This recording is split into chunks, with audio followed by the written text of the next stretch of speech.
Hello, Hopkinton, and welcome to another episode of Highlights from the Hill. I'm Superintendent Carol Kavanaugh, and we bring you an episode that is going to help you understand a little bit about CPAC and LPAC and the roles those organizations play in our schools. With me this morning are Jennifer Suker, who is our Director of English Learner Acquisition, Equity and Access, and Karen Zaleski, who's our Director of Student Services, and a parent, Jen Halliday, who is the CPAC liaison to the district's administration. So welcome, ladies. Thank you for being here. Thank you for having us. Pleasure to be here. I'd like to start out by just sort of defining what those groups are. So Jen Suker, if you wouldn't mind starting with, what is LPAC? Sure. Thank you so much, Dr. Kavanaugh. So an LPAC stands for English Learner Parent Advisory Council, and we were newly formed just last school year, so in the 2020-21 school year. And we built a team of parents who worked closely with me and two of our English for speakers of other languages teachers in the district. And we actually held our first meeting over Zoom in the spring. So the LPAC serves a variety of purposes, but one of the primary purposes is to create that strong connection between our English learner and former English learner families and the schools, and really also to cultivate relationships amongst the parents as well. And we want to make sure that their voices are heard insofar as courses and policies that affect their students in the Hopkinton Public Schools.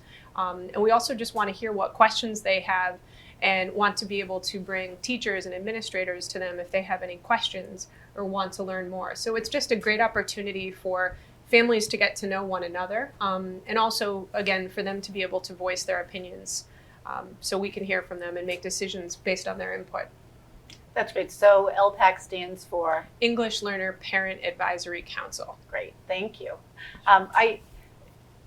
I do think that, and I know that that is an organization that the state sort of mandates that we have, but I do think that there are so many things that parents could get involved in our schools if they start to participate in the LPAC. So it's really exciting that we've got that up and running now.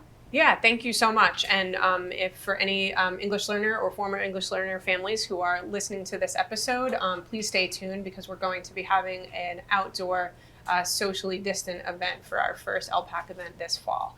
And it'll be family friendly. So we look forward to seeing you there.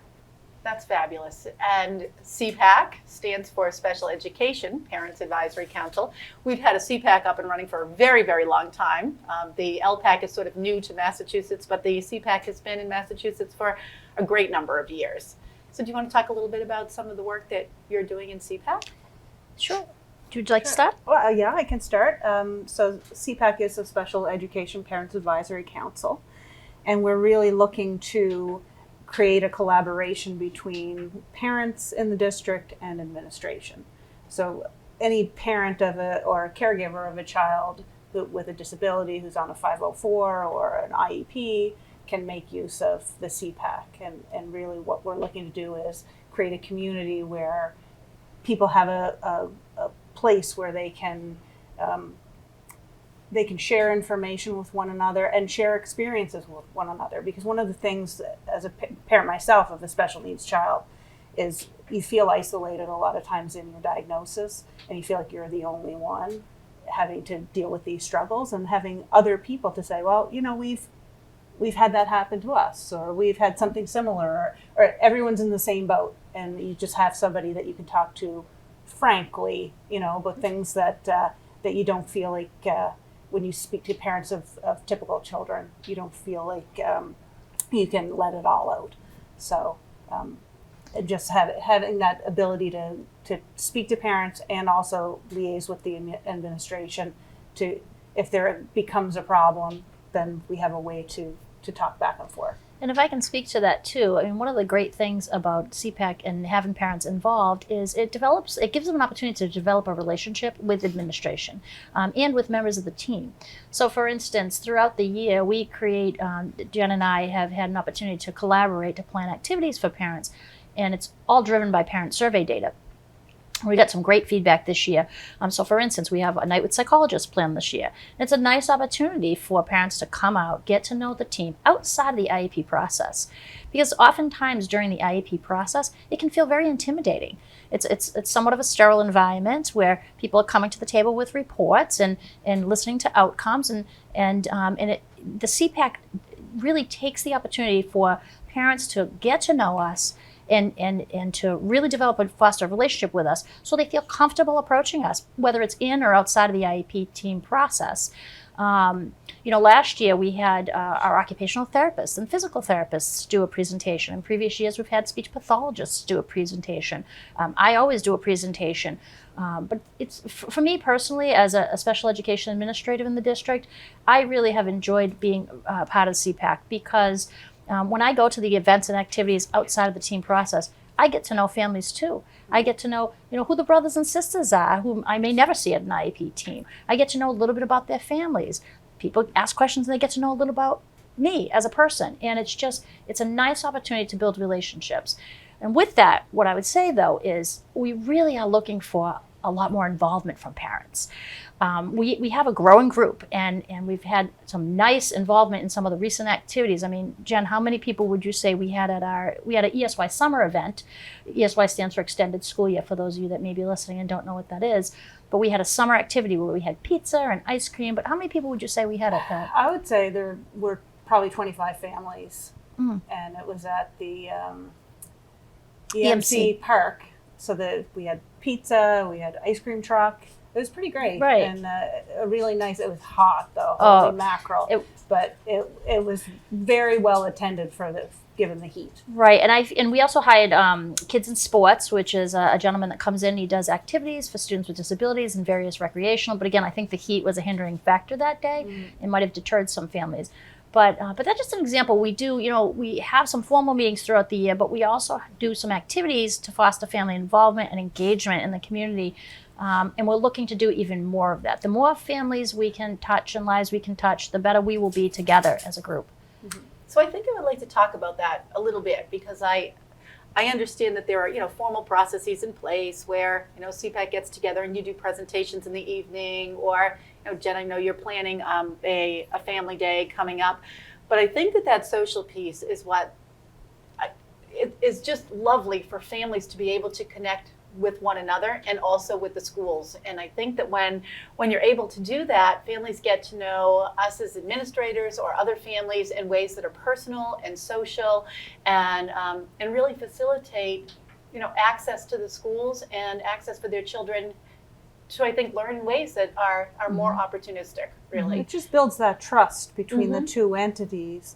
If you see each other as a human being, it's way easier. And coming into an IEP meeting, I know myself, even if I know all the people at the table, it's so much more formal and you feel so much more closed off. But if you're in a social situation, if you're at the bowling alley, and you run across Dr. Zaleski, it's a completely different feeling, right? And that makes the future meetings easier. And I'll say with that, I've noticed for myself, I've been in the district 6 years going on, this is my 7th year. And one of the things I've noticed by doing these events and activities is parents are more comfortable emailing me. For instance, not waiting till the IEP process, but emailing me and saying, hey, Dr. Zaleski, I know we chatted about this. Just wanted to pick your brain. I know we're going into the meeting. Do you have any thoughts or should I bring any more resources? Certainly we have the team chairs and the special educators that parents are always connected to. But it's really nice that I've made those personal connections with some families and they're able to just pick my brain, and I'm always happy to do so. So it does make a difference. And I think trust, Jen, I'm really glad you spoke about that because that's a huge factor. There's so much research out there around trust as a key element to fostering parent-community relations. And this is how it starts. It starts. So Jen Zucker, talk a little bit about the sort of growing population of English learners in our district. When I arrived in Hopkinton 5 years ago, we probably had 30 or 40 students who were identified as English learners. And where are we today? We're over the 300 mark today. So we have pre-K to grade 12, over 300 English learners. And then as far as former English learners, so students who were in our ESOL program but have now been exited and are monitored for a period of 4 years, we have about 200 FELs. Wow. So an incredible amount of multilingual students in our buildings. And that's not even to speak of the students who we didn't identify as English learners, or were when they were very, very young and were exited a long time ago. So one of the neat things that I do is I go through everybody's home language survey. So it's part of the registration process for all new kindergartners or students new to the district. And I see that a really good percentage of our students have exposure at least to a language other than English at home, which is really, really neat. That's great. Yes, I think that that's something to celebrate. How many Absolutely. languages do we have in the district now? Oh my gosh, I think we have around 40 or maybe even a little bit more represented. And actually that's just in the L and FEL, in really the English Learner Education Yes. program. There are many students, again, who aren't English learners, but have other languages, so it's more than that. Spoken at home. Mhm. Yeah, exactly. You know, so given the numbers of kids that we have and the numbers of families that we have, you know, we really could generate, I think, lots of, you know, sort of activities that would happen outside of school that would be wonderful for kids and for families. Absolutely, Yes. absolutely. Are there programs within each school, like an after-school program or a club for students who aren't English first speakers? So our ESOL program has its own curriculum, and students are generally pulled out for explicit ESOL instruction during the school day. As far as after school, we do have like diversity clubs and diversity councils and things in some of our buildings. They're not specific for English learners or former English learners, but certainly some of our students are involved in those clubs. Just draws people from a variety of backgrounds. Right on. Very Yeah. cool. That is It great. is really cool. Yes. So maybe we should talk about why we're all wearing the same T-shirt today. Same. Yes, we Almost the same. We have different sayings, a couple of different sayings. We do. Maybe viewers will remember that Dr. Zaleski and I did a show, I think it could be close to a year ago now, and we were talking about how the 18 to 22 program that kind of resides in the White House in front of the middle school, they were sort of starting their own business. And we were really in the planning stages back then, the incipient stages of this program. And I think, Jen, much to your credit, we have this sort of silk screening, printing business that has, you know, kind of emerged a little bit, and this is sort of the first product. So I don't know if you would like to talk about that a little bit. Sure, I'll start it off and certainly Sure. turn it over to Jen because she's got all the talent along with the students. Jen and the students have all the talent. I do not have that talent. So we formulated, myself, Katie Hibbett, who's our 18 to 22 coordinator, decided that we wanted to, you know, help the students launch a business. We had been talking about it, so we decided to formulate an 18 to 22 committee. And we, you know, invited parents to join the committee. We sent out a survey. And we received a great response to start, and had 4 parents join with different backgrounds and experiences. And Jen took the lead in this because we had talked about creating T-shirts, and we wanted the T-shirts to have a particular specific meaning. We were deciding, like, do we attach it to a holiday, to a particular event? Well, we decided that September, which is this month, is a Suicide Awareness Month, and we wanted to really showcase our support of you know, students, in that we really, every life has value, every student has value, and we want to preach the word, so to speak, that, you know, kindness matters and that you matter. So Jen and the committee and the students, we have a student on the committee as well, came up with these sayings to support Suicide Awareness Month. And Jen has a specific talent, I'll let her talk about that in a minute, and her talent helped launch this initiative, and that's why we're wearing the shirt. So I don't want to say too much because I don't want to take away from the great work you've done, and maybe you can speak about what you did with our students and how this all happened. Sure. Well, first off, we have 2 different designs. The first one says, "Life is better with you in it." And Karen says, "In a world where you can be anything, be kind." So we had more than 20 ideas of what we were going to put on the shirt, but we kept narrowing it down until we came up with these 2. And basically what we had was the kids in the program, well, they're not kids anymore, they're adults in the program, they traced that, we did up a template, and they traced that design. We scanned it into the computer, separated out the colors, moved things around a little bit, cleaned it up, and then sent it to a screen printer to make the shirts for us. And I think they came out fantastic. And how many did we sell? We sold just about 200. That's my understanding. That's and pretty cool. And I have to tell you, it was just so exciting because the students had the opportunity to create the design with the support of Jen, and then they worked with Katie, our 18 to 22 coordinator, to find a company that was willing to help us. They were an integral part of connecting with the company, providing the orders. We're teaching them financial literacy because now they're collecting the funds. We've opened up an account with the school committee was so wonderful in supporting us having a separate account for this purpose. So we opened up an account, and all the funds are going in that to help continue to launch this business. And I have to tell you, already throughout this month, different faculty members are wearing their shirts, and we're getting so many requests for more orders and for family members to order. So stay tuned, folks, because we are talking on the committee about how we're going to launch this even further, this initiative. Yes, and I recall when your group first met, the group that you had put together with parents and students and faculty members, many different ideas were tossed around for what kinds of business would you run? Would you sell candy, sell ice cream? Would you create cutting boards? I mean, we had all kinds of different ideas that were on the table. I think this has worked out beautifully.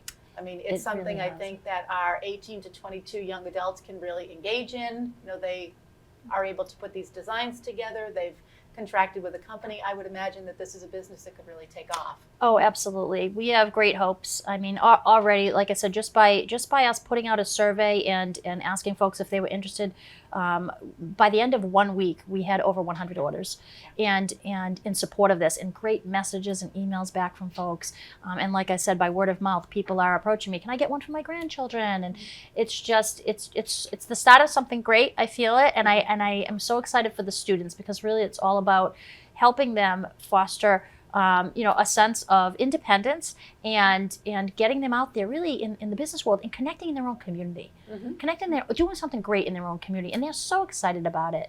They're so excited about it. And it's so unique as well. Like you think of the design itself and who it came from and what it says, and all of it is unique, and it really kind of ties into who these kids are. Yes. And that's what makes it so cool. And there's so many things you can do to it doesn't have to be t-shirts. It could be tote bags. It could be magnets. It could be stickers. There's all kinds of things that can come from this. So it's just slowly we'll build it into something really cool. Yeah, I think it's great too because having that student voice on the committee, the particular student that joined has really just some wonderful ideas, and he really elicits feedback from the other students in the group and then brings it to our committee. And like I said, that they're just so excited about it, as are we, and the talent on the committee as well. I mean, we have a couple of social workers who joined, and COVID and other factors have hindered some attendance, but we have a businessman who's joined the organization, who's given us some great ideas about how to continue to launch this. Along with Jen and Mike Donahue, our team chair, along with Katie Hibbett, is on this committee as well. So it's just nice. We just have every aspect represented on this committee that we could have to help it become successful. I'll just add too, if it's okay. I thought it was such a nice personal touch when 2 of the young adults from the program came over and collected the money and gave me my T-shirt, and were so gracious and so polite. And for me, as a person who's an administrator in central office, I just crave those interactions with students. And it was just really great to have that communication with them. So I thought it just made it all building fantastic better. skills for them too. Yeah. Right? Oh, absolutely. Wonderful. Yeah. So you sort of see this turning into maybe an empire, right? If you start to do more Perhaps. marketing and tote bags and That's magnets, I mean, you really could develop something that's Well, pretty everybody amazing. wants something special, something different, that you can't get in stores, and also something local. This is a Hopkinton-based business, and they can kind of gear their stuff towards what the community is wanting. Yeah. And I think there's lots of voids in there that we can fill. Yeah. and great messaging for a wonderful cause that I'm Yes. so glad we're recognizing with Suicide Awareness Month too. Yep. Yes. So if you're a parent in the community and you want to somehow get involved in LPAC or CPAC, and Jen, we can start with you, what should Sure. they do? Okay. One of the first things they can do actually is reach out to me. We need to elect officers. So at this point, I don't have a Jen Halliday yet. It is me. So folks can email me, jcuker@hopkinton.k12.ma.us. That's probably the best way. But again, stay tuned for some email communications, perhaps some old-fashioned flyers coming home in your children's backpacks for the younger students about our events going on. And I hope that everyone who has a child, an English learner child, will come because we want your input. We want to learn about you and your family, and again, value what you have to say. Great, thank you. And if you have some special education parents who would like to get involved, how do they connect to you? So similarly to what Jen said, I mean, I do have the advantage of having a Jen Halliday. So the parents absolutely can reach out by any member of our team. I mean, they can contact Jen certainly as the representative for CPAC, but they can also contact me. They could touch base with any one of the team chairs. I've spoken with the team chairs just about talking about CPAC during their team meetings and letting them know if we have events coming up. So there's multiple different ways. They can even approach a principal and say, geez, I'm interested in this, and the principal will connect them to me, because oftentimes there are families out there that might not know about this, and so we're just trying to get the message out. And I think that's the key, because we do have a website. And certainly I have my website, and we have Jen and myself in place. But some parents, especially those that are new to the district, don't really know, like, what is this group called? They might not know to look on the website. And that's why really every member of our team is aware of this. And that's why we try to do activities that involve members of our team so they can talk about it during their interactions with parents and families. Jen, I don't know if you have anything else to add about how we can get them. Facebook is the easiest way to find us. We have a page there, and I usually will shout out anything that I think families would be interested in. And a lot of the times it's a mirror to what Karen's sending out in her newsletters. As well, we have an email. It's cpachopkinton@gmail.com, and that would be a good way to get directly in touch with me. And if there's any concerns, if I don't know how to do this, if I don't know myself, I'll connect you to somebody who knows. Great. Thank you. And can you just talk a little bit about some of your kind of highlight upcoming activities? Because I'm sure that there are families who, they may be new to the district, they may be new because their children are just moving into, the K-1 grades after having been remote for a little bit. Or there may be some people who have been in town for a long, long time who have just never partaken in CPAC, but could benefit from it. So if you wouldn't mind just talking about some of your upcoming events that you think would really be of interest to special education families, that would be great. Sure. So let me just backtrack. I think I talked about this a little bit at the beginning, but we send out parent surveys at the end of the year, and we ask for topic interests based on topics we've already done, and then based on things that they might want to learn about. And then we take that, when I say we, me and Jen Halliday, and we meet over the summer and we plan our agenda calendar. We also plan the budget together in terms of the CPAC budget, in terms of supporting the events, the activities, as well as some of these topics. But some people have been gracious enough to do it free of charge, which has been nice and helpful to us. Which is why we could afford an ice cream truck this summer. So anyway, that's a good thing. So so some of the activities. So we have a great partnership with Castlebrook Counseling, and we talked about, when students re-enter school, especially because of COVID and everything that's happened, we thought it was really, really important to have, an opportunity for parents to come and to see this professional development opportunity about kids returning to school. So one of our first activities, I'm just going to read off the paper, it's called Building Resiliency as we recover from COVID upon return to school. And it's hosted by a licensed clinical social worker at Castlebrook. That's a great event to come to because Carrie is fantastic. She, a lot of Q&A back and forth. She'll give tips and strategies and techniques to help families navigate, the return to school and any, emotions that go with it, anxiety or concerns families or students might have. So that's just a nice kickoff activity. And when is that? That is September 21st. And I sent out my newsletter. It's in the link. And typically what I do before the CPAC meetings, I try to send a reminder to families, which I know has been really helpful. I have an email that opportunity where every special education parent is on that on the email listserv. So I send it out. I also send my newsletters to principals, and they put it in their newsletters. So so the information is there. And Jen, is it up on Facebook? Usually when we get closer, You'll put it I'll up. put 2 or 3 So- the week of. Yeah, and then in October we'll do a welcome back, and really what I'll do is I'll just highlight some of the things we're doing in my newsletter about all the initiatives we have going on this year, and I give parents an opportunity to ask me questions about what does it really mean, what are we doing.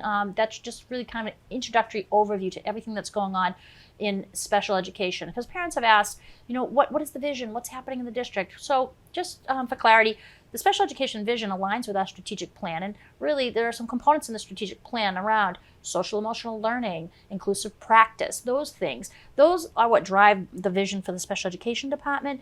And so everything that I've outlined in my initiatives this year align directly to that. And so that October meeting, we'll have an opportunity to talk a little bit more about that. Great. Then we just have a few other topics. We have a basic rights workshop. That's a workshop about parents' rights. It's run by MassPAC, and it's a really great opportunity to understand the ins and outs of the legalities in the system and parents' rights. We have psychologists coming, like I said. One topic here, which parents were really asking for, was walking through the IEP process, because that can be a really tricky process. I mean, there are so many things, and the regulations change so much. I mean, I have to constantly keep up and read websites and go to SPED Director State meetings. So this is a nice opportunity. We have Dr. Rossetti from Boston University, who's worked with us before, who's going to come and just really walk through the IEP process for parents and answer any questions and navigate that. Financial planning is backed by popular demand.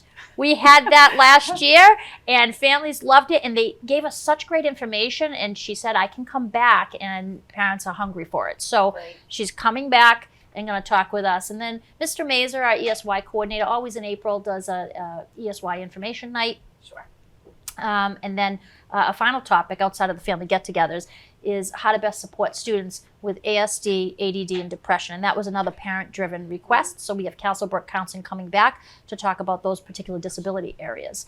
So great opportunities, and we'll always, if Jen and I see something great or a parent outreaches us and we want to throw in an additional topic, we certainly Yes, will do that. absolutely. And that's a thing that anytime somebody has something they want to learn about, they feel like it's of benefit, we'll reach out and try and make that happen. Yes. I think that's been a theme for us, during this show, is that we really do want to hear from parents. We want to hear what Absolutely. you need. Yes. If you're having any kinds of struggles that the schools can help with, we are happy to put together, some of those events that address families' needs, in addition to sort of building that social network of English learner parents and special education parents. Jen Zucker, do you mind just reminding parents again when your upcoming event is? Sure. So we don't have a date yet set. I'm communicating right now with the couple of parents who served on my parent advisory board last year. Again, we don't have official officers yet, but it's going to be this fall before the chill sets in. So be on the lookout for that. And again, it will be an outdoor event. That is fabulous. So I think people can see that there is just so much going on in our schools, and I think sometimes we forget about the English Learner Parent Advisory or the Special Education Parent Advisory, and we really do want to hear from parents, and we'd love to set up some of those social pieces and those informational pieces, and that's one way that we can help our kids and our parents better access the public schools. Agreed. Thank you. Well, again, Jen Zucker, our Director of English Acquisition, Equity and Access, and we haven't asked you to talk much about the Equity and Access piece, so in our last minute, I don't know if there's just a couple things you'd like to say about that. Sure. So I sort of wear two hats in the district, as Dr. Kavanaugh mentioned. But one thing that we're always focused on is making sure that our students have access to all the programming, whether they're English learners or whether they're students with disabilities or students who don't have a label, and just make sure that they get what they need so that they're academically successful in our schools. So if you have any questions or concerns about that, you can always reach out to me about that as well. Great. Thank you so much. And Dr. Zaleski, Jen Halliday, thank you both for being with us today on Highlights from the Hill. And folks at home, I hope you'll join us for upcoming episodes of Highlights from the Hill. Thank you.